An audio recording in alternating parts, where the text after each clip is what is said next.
बातमी गडचिरोलीच्या राजकारणाची आहे। पक्षफोडी करणारे आता माझं घर फोडण्याचं काम करत असल्याचा हल्लाबोल मंत्री धर्मराव बाबा आत्राम यांनी चढवला। आत्राम यांची कन्या विधानसभेच्या तिकिटासाठी संपर्कात असल्याचा गौप्यस्फोट शरद पवारांच्या राष्ट्रवादीचे नेते अनिल देशमुखांनी केला। त्यालाच धर्मराव बाबा आत्राम यांनी उत्तर दिले। तर वस्ताद एक डाव राखून ठेवतो, त्यामुळे बापाला सोडून मुलीनं जाऊ नये असं म्हणत अजित पवारांनीही आत्रामांच्या मुलीला आवाहन केलंय।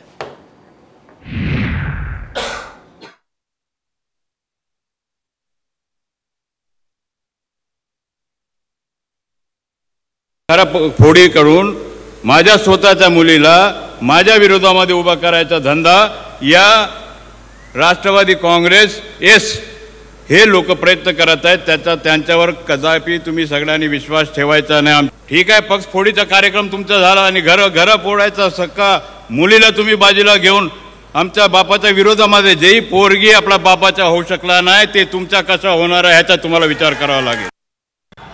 एक डाव वस्ताद राखून ठेवतो, बाकीचे सगळे त्यांना सांगतो। मला त्यांना सांगायचं अजूनही चुकबुल करू नका, तुमच्या वडिलांच्या बरोबर राहा। वडिलांचं जेवढं लेकीवर प्रेम असतं तेवढं प्रेम कुणीच लेकीवर करू शकत नाही। आणि असं असताना तुम्ही त्याच्यामध्ये कुठेतरी घरामध्ये फूट पाडण्याचा प्रयत्न करताय, हे बरोबर नाही।